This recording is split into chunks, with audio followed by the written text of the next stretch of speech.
everyone, my name is Abby and I am here to show you my BRCA testing journey and experience. I want to put a huge disclaimer on this video that it is not meant to give medical advice or gene testing advice or anything of that nature. It is only to show my personal experience. For those of you that don't know, the BRCA gene or the BRCA gene is a gene that makes you more likely to have breast and ovarian cancer throughout your lifetime. I do have familial reason to get tested, but I am not going to include any of that in this video or any family history in this video because I do want to keep the medical history of my family members protected, as that is very personal information. So, starting from the beginning, I am 24 years old. I was told by several doctors that by the time I was 24 or 25, I really should get tested for this gene, as at age 25, that is when screening and preventative measures for breast and ovarian cancer would start to happen if I was positive. 2 years ago, I had decided that I wanted to get tested and I was ready. So I made the appointment. I found where I was going to get tested. I searched cancer genetics, and then I live near a prominent hospital system. So I put that name into the Google search and I found it and I made the appointment and all was great. As the appointment time got closer, I got very, very nervous and freaking out and realized that I was not ready to know if I was positive or negative. I ended up canceling that appointment and kind of just forgetting about everything for 2 years. Recently, I turned 24 and I really just felt like I am at a place in my life where I am more scared to not know the answer than to know the answer of whether or not I am positive for this gene. I felt like I was in a really good headspace to find out. Before you even get tested, you have to have a genetic counseling session. And that's really just so that they can explain what the testing looks like, what's going to happen, what happens if you are positive, what happens if you're negative. And they go through all of this information that you'll actually see. I recorded some of that genetic counseling session, so that's later in the video. At that time, if they do think that you are a candidate for testing, then they prescribe the testing and you move forward. It took about 2 days to get to the person that could help me schedule the appointment. And prior to the appointment, they asked for family history. They sent me a document that I can include a picture in here. They also asked for any family member records for people that had gotten tested, if I could send those in. And then, even after doing all that family history paperwork, I got a call the day before and we talked for about 15 to 20 minutes on my family history. And when I say family history, I'm talking very, very in-depth questions about siblings, aunts, uncles, great aunts and uncles, grandparents, even great grandparents. Obviously, different people have different knowledge about their family and they absolutely work with whatever you have or whatever you don't have, and that's okay. I actually did have a lot of information about a lot of generations. First, they would say siblings, genders, ages, any cancer, any big medical diagnoses in their lives, and then they would go to aunts on your mom's side, and then uncles on your mom's side, and then aunts on your father's side, aunts on your uncle's side, and you can see how they kind of work their way up with as much information as they can get from you.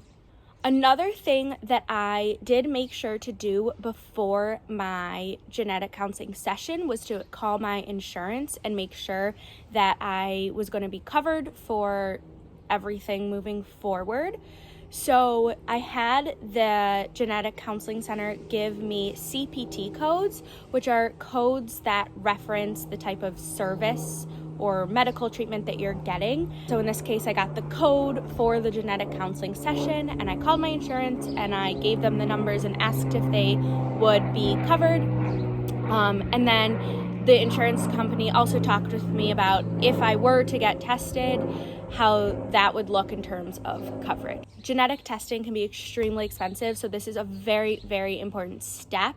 And if insurance doesn't cover you, there are ways to get support and help. And a lot of those genetic testing centers or hospital systems can actually give you the resources that you need to figure out payment, because it's all very confusing and very different for each and every person. Another important thing that I want to make note of is that I did all of my testing during the COVID pandemic. So it did look a little bit different than it would in previous years or previous times. When I had made the appointment 2 years ago, it actually was booked out for 6 months in advance. So that's something to know, that if you do want to get tested, it can be a bit of a waiting game.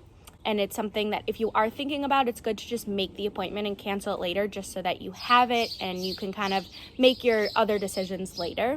Because of COVID and everything being virtual, I was actually able to be seen the following week from when I called. So it wasn't so much of a waiting game that time. The genetic counseling session was virtual. I didn't really see any drawbacks to the virtual session as opposed to being in person. The other thing that is different about genetic testing during COVID is that it is a saliva test that they send home to you as opposed to a blood test.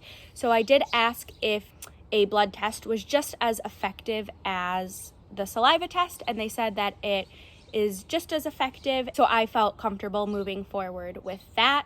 But again, everyone's needs are different, everyone's experiences are different, so that is just my personal experience. You will see me taking the at-home saliva test. Again, it is not an instruction manual. I'm not claiming to know what I'm doing. I just followed the instructions, and it is just my personal experience. And then I also have recorded kind of my thoughts and feelings throughout this testing experience that I have put in throughout the video.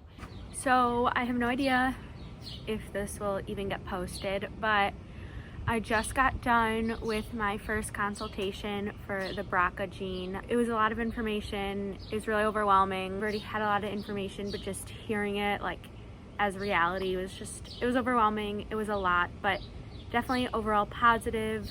The genetic counselor was really helpful, really, really nice. It exhausted me. It was like an hour and a half.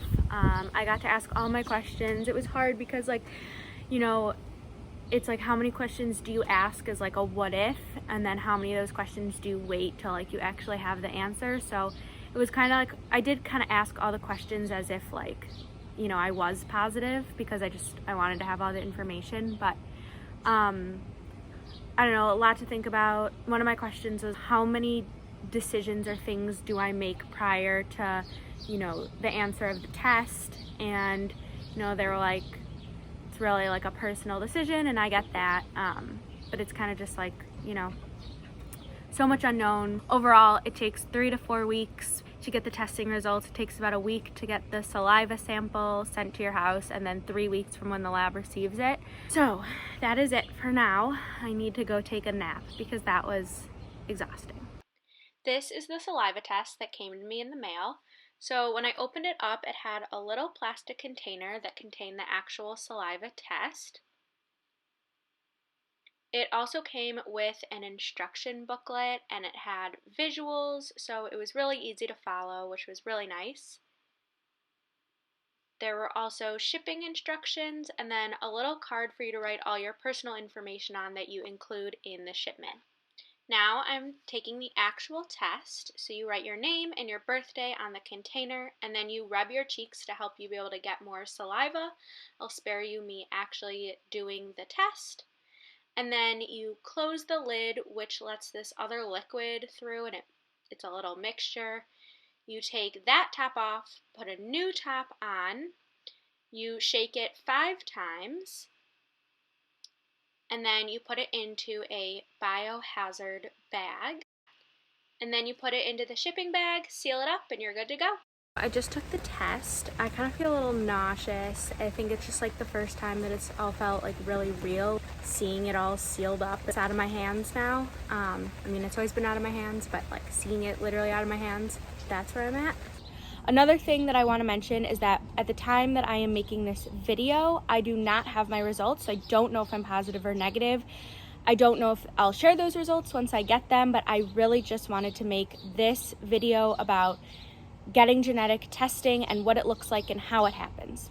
Thank you so much for watching. I really hope that this video was helpful for you.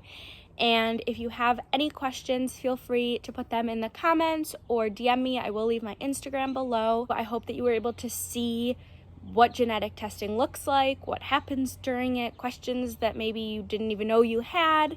I'm not claiming to be an expert on any of this. I really just wanted to make this video because from what I have done in my research, there is nothing else out there like this.